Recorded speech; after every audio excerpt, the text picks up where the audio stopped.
ಸಾಕ್ಷಿಯಾದಂತಹ ನಿಮ್ಮೆಲ್ಲರಿಗೂ ಕೂಡ ನಿಜಕ್ಕೂ ಅಭಿನಂದನೆಯನ್ನು ಸಲ್ಲಿಸ್ತಾ ಇದ್ದಾರೆ. ವೇದಿಕೆಯಲ್ಲಿ ಆ ಗ್ರಂಥ ಸಮಿತಿಯ ಎಲ್ಲ ಸದಸ್ಯರು ಇದ್ದಾರೆ. ಪ್ರಧಾನ ಸಂಪಾದಕರು ನಾಗಣ್ಣ, ಸಂಪಾದಕರು ಡಿ ಮುರಳೀಕೃಷ್ಣಪ್ಪ, ಸಂಯೋಜಕರು ಎಚ್ ನಾಗರಾಜು, ಸದಸ್ಯರು ಬಾಹಾ ರಮಾಕುಮಾರಿ, ಶೈಲಾ ನಾಗರಾಜು, ಚಕ್ಕಮಪ್ಪ ಎತ್ತಿನಹಳ್ಳಿ, ಶ್ರೀ ಮಂಜುನಾಥ್, ನಾರಾಯಣ ಗೌಡರು, J Lakshminarayan, Gurumurthy Madhugiri, H G Purushottama ಮತ್ತು ಪಿ ರಮಣರೆಡ್ಡಿ. ಅಭಿನಂದನೆಗಳು ಶ್ರೀ ಕೆ ರಾಜಣ್ಣ ಅವರಿಗೆ. ಈ ಕಾರ್ಯಕ್ರಮವನ್ನು ಅಷ್ಟೇ ಅಚ್ಚುಕಟ್ಟಾಗಿ ನಿರ್ವಹಿಸಿ ಈ ಇಡೀ ಕಾರ್ಯಕ್ರಮದ ಕಳೆಯನ್ನು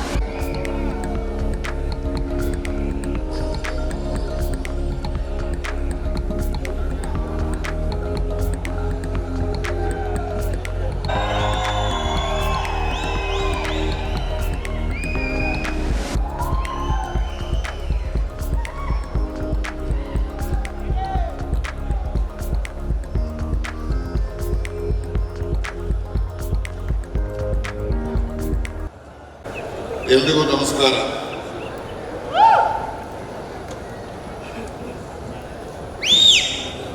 ಎಪ್ಪತ್ತೈದನೇ ಅಮೃತ ಮಹೋತ್ಸವ ಮತ್ತು ಅಭಿನಂದನಾ ಗ್ರಂಥದ ಲೋಕಾರ್ಪಣೆಯ ಕಾರ್ಯಕ್ರಮ. ಈ ಕಾರ್ಯಕ್ರಮದಲ್ಲಿ ಅಧ್ಯಕ್ಷತೆಯನ್ನು ವಹಿಸಿರ್ತಕ್ಕಂಥ ನಿಮ್ಮೆಲ್ಲರ ಅಚ್ಚುಮೆಚ್ಚಿನ ಗೃಹ ಸಚಿವರಾಗಿರ್ತಕ್ಕಂಥ ಸನ್ಮಾನ್ಯ ಡಾಕ್ಟರ್ ಜಿ ಪರಮೇಶ್ವರನ್ ಅವರೇ,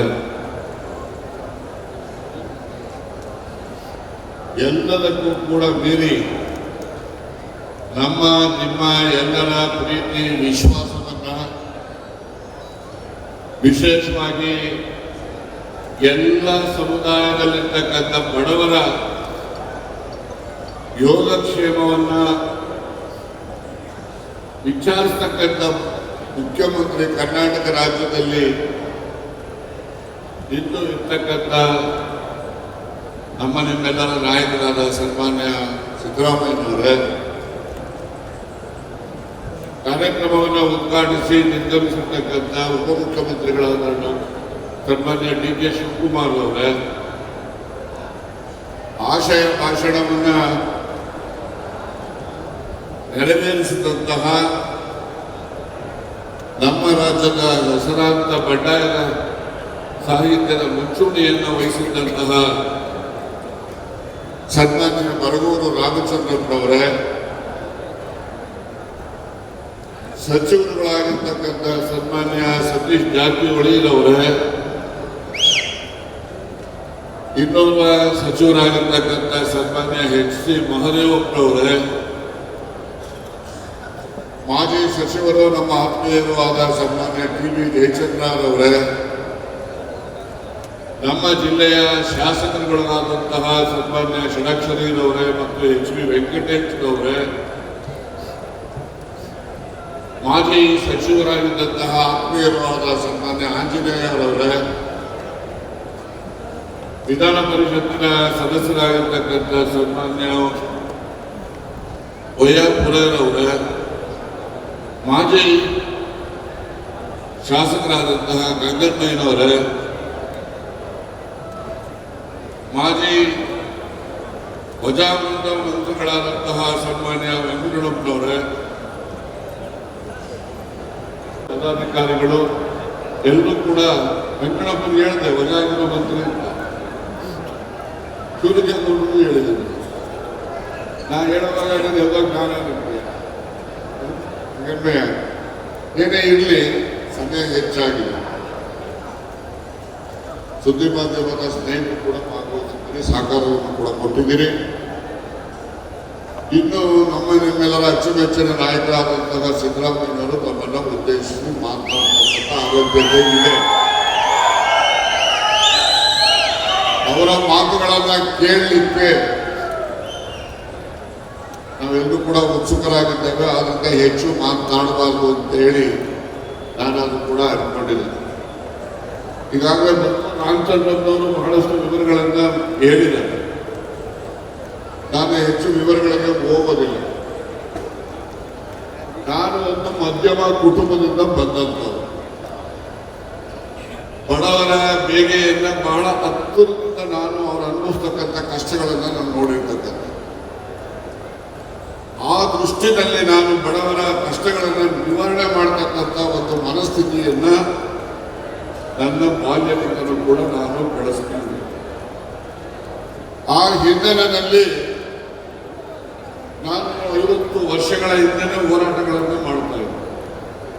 ನಮ್ಮ ಹೋರಾಟದಲ್ಲಿ ಅಂದಿನ ಹೋರಾಟದಲ್ಲಿ ಗಂಗಮ್ಮಯ್ಯನವರು ಇರ್ಬೋದು, ಶಫಿ ಅಹಮದ್ ಅವರು ಇರ್ಬೋದು, ಇವತ್ತು ನಮ್ಮ ಮುಂದೆ ಇಲ್ಲದೆ ನಿಧನರಾಗಿರ್ತಕ್ಕಂಥ ಬಹಳಷ್ಟು ಯುವಕ ಮಿತ್ರರು ಆ ದಿವಸ ನಮ್ಮ ಜೊತೆಲಿರ್ತಾರೆ.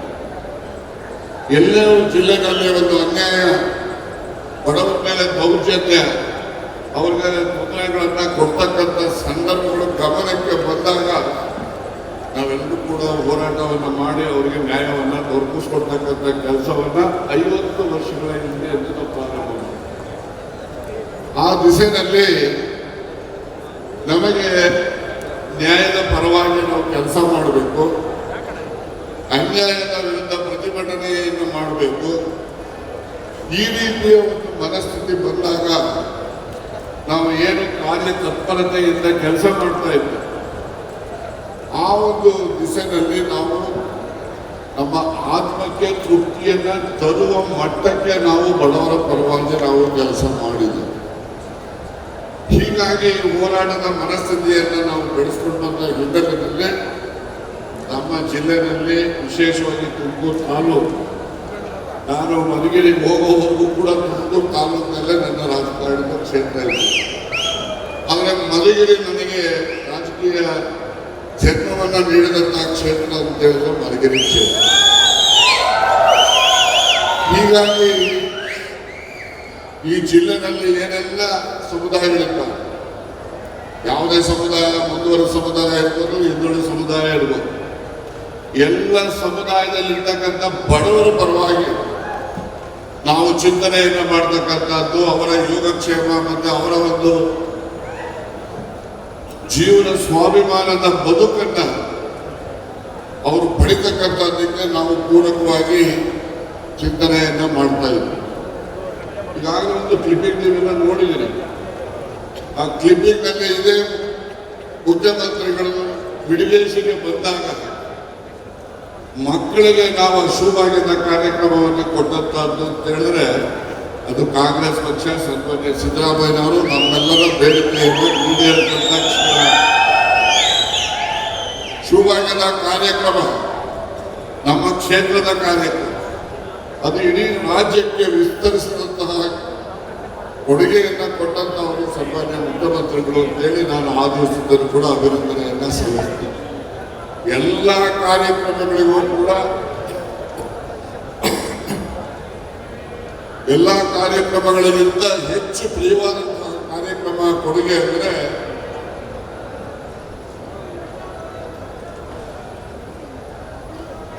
ಅನ್ನಭಾಗ್ಯ ಕಾರ್ಯಕ್ರಮ. ಅನ್ನಭಾಗ್ಯ ಕಾರ್ಯಕ್ರಮ ಈ ರಾಜ್ಯದಲ್ಲಿ ಮೌನ ಕ್ರಾಂತಿಯನ್ನು ಮಾಡಬೇಕು. ಯಾವಾಗ ಮನುಷ್ಯ ಹಸಿವಿನಿಂದ ಬಳಲ್ತಾನೆ ಅವನು ಬೇರೆಯವರ ಅಡಿಯಾಳಾಗಿರ್ತಾನೆ. ಹಸಿವು ಹೊಟ್ಟೆಯನ್ನು ತುಂಬಿಕೊಳ್ಳಲಿಕ್ಕೆ ಅವನು ಬೇರೆಯವರ ಮೇಲೆ ಪರಾವಲಂಬನೆಯನ್ನು ಮಾಡಬೇಕಾಗ್ತದೆ. ಆಗ ಅವನು ಅಡಿಯಾಳಾದ ಆ ಅಡಿಯಾಳತನವನ್ನು ತಪ್ಪಿಸಿ, ಗುಲಾಮಗಿರಿಯನ್ನು ತಪ್ಪಿಸಿ, ಸ್ವಾಭಿಮಾನದ ಬದುಕನ್ನು ಕಂಡುಕೊಳ್ಳಲಿಕ್ಕೆ ಪೂರ್ವವಾದಂತಹ ಕಾರ್ಯಕ್ರಮವನ್ನು ಅನ್ನಭಾಗ್ಯ ಕಾರ್ಯಕ್ರಮ ತೀರ್ಮಾನವನ್ನು ಅವರು ಮಾಡಲಿಕ್ಕೆ ಸಾಧ್ಯ.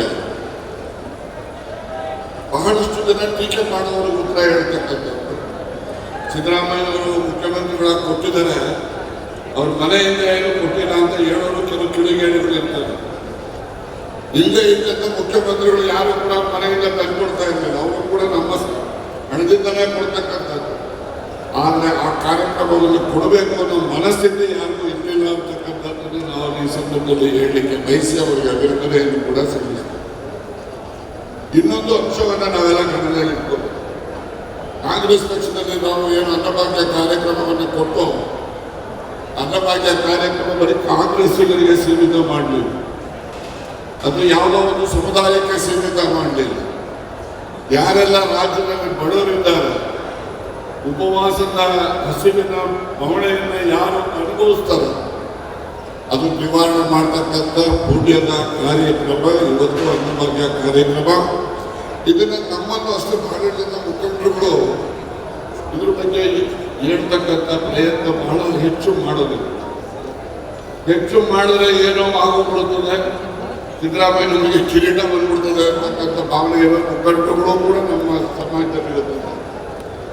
ಹಾಗಾಗಿ ಏನು ಅನ್ನಭಾಗ್ಯ ಕಾರ್ಯಕ್ರಮ ನಾನು ಯಾವುದೇ ಕಾರ್ಯಕ್ರಮದಲ್ಲಿ ಆ ಒಂದು ವಿಚಾರವನ್ನು ಪ್ರಸ್ತಾಪ ಮಾಡಿದ್ರೆ ಆ ಭಾಷಣದಲ್ಲಿ ನನಗೆ ಸಮಾಧಾನ ಇರೋದು.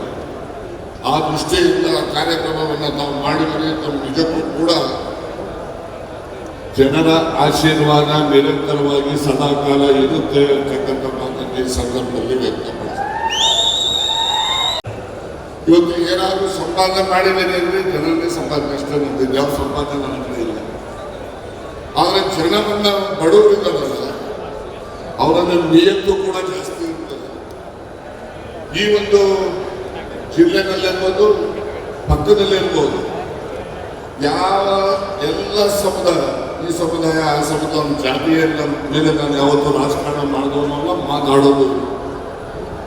ಎಲ್ಲ ಜಾತಿಯಲ್ಲಿರ್ತಕ್ಕಂಥ ಬಡವರೇನಿದ್ದಾರೋ ಅವರ ಪರವಾಗಿ ನಾನು ಕೆಲಸ ಮಾಡಿದ್ದೇನೆ ಹೊರತು ಬೇರೆ ಯಾವುದೇ ರೀತಿಯಲ್ಲೂ ಕೂಡ ಸ್ವಾರ್ಥ ಆಗಲಿ ಅಥವಾ ಬೇರೆ ಯಾವುದೇ ಚಿಂತನೆ ನನ್ನಲ್ಲಿ. ಆ ಎಲ್ಲ ಬಡವರ ಪರವಾಗಿ ನಾನು ಇಲ್ಲಿನವರೆಗೆ ನನ್ನ 50 ವರ್ಷದ ಹೋರಾಟದ ಜೀವನದಲ್ಲಿ ಏನು ಮಾಡ್ಕೊಂಡು ಬಂದಿದ್ದೇನೆ ಅದರೇ ನನ್ನ ಒಂದು ನಿಮ್ಮೆಲ್ಲರ ಆಶೀರ್ವಾದ ಇರಲಿಕ್ಕೆ ಸಾಧ್ಯ. ನಾನು ಒಂದು ಜನರಲ್ ಕ್ಷೇತ್ರದಲ್ಲಿ ಹೋಗಿ ನನ್ನನ್ನು ಜನ ಆಶೀರ್ವದಿಸ್ತಾರೆ ಅಂತ ಹೇಳಿದ್ರೆ ನಿಜಕ್ಕೂ ಕೂಡ ನನ್ನ ಚಿಂತನೆ, ನನ್ನ ಕಾರ್ಯಕ್ರಮಗಳು, ನನ್ನ ಈ ಎಲ್ಲ ಚಿಂತನೆಗೆ ಪೂರ್ವಕವಾಗಿ ಸನ್ಮಾನ್ಯ ಸಿದ್ದರಾಮಯ್ಯವರು ಕೂಡ ನಾನು ಏನಾದರೂ ಒಂದು ಸಮುದಾಯ ಡಾಕ್ಟರ್ ಬಾಬಾ ಸಾಹೇಬ್ ಅಂಬೇಡ್ಕರ್ ಹೇಳಿದರು, ನಾವು ಮೊದಲು ವಿದ್ಯಾವಂತ ವಿದ್ಯೆಯನ್ನು ಕಲಿತ ನಂತರ ನಾವು ಸಂಘಟಿತರಾಗಿ ಹೋರಾಟವನ್ನು, ನ್ಯಾಯಯುತವಾದ ಹಕ್ಕುಗಳಿಗೆ ಹೋರಾಟವನ್ನು ಮಾಡಬೇಕು. ಇದು ಅಂಬೇಡ್ಕರ್ ಅವರ ಮಂತ್ರ. ಅದನ್ನು ನಾವು ನಮ್ಮದಲ್ಲಿ ಇಟ್ಕೊಂಡು ವಿದ್ಯೆ, ಸಂಘಟನೆ, ಹೋರಾಟ ಇದ್ದಾಗ ಮಾತ್ರ ನಾವು ನ್ಯಾಯವನ್ನು, ಸಂವಿಧಾನಬದ್ಧವಾಗಿರ್ತಕ್ಕಂಥ ಹಕ್ಕುಗಳನ್ನು ಪಡೆಯಲಿಕ್ಕೆ ಸಾಧ್ಯ ಇದೆ ಅಂತಕ್ಕಂಥದ್ದನ್ನು ನಾವೆಲ್ಲರೂ ಕೂಡ ಅನ್ಕೋಬೇಕು ಅಂತಕ್ಕಂಥ ಮಾತನ್ನು ಈ ಸಂದರ್ಭದಲ್ಲಿ ಹೇಳಿ ಬಹಳ ಬರ್ಕೊಟ್ಟು ನಾನು ಅದಕ್ಕೆ ಓದಕ್ಕೂ ಆಗಿಲ್ಲ. ಆದರೂ ಕೂಡ ನಮ್ಮನ್ನೆಲ್ಲ ನೋಡಿದಾಗ ಏನು ಬಂದಂಥ ಭಾವನೆಗಳನ್ನು ನಾನು ಹಂಚಿಕೊಂಡಿದ್ದೇನೆ.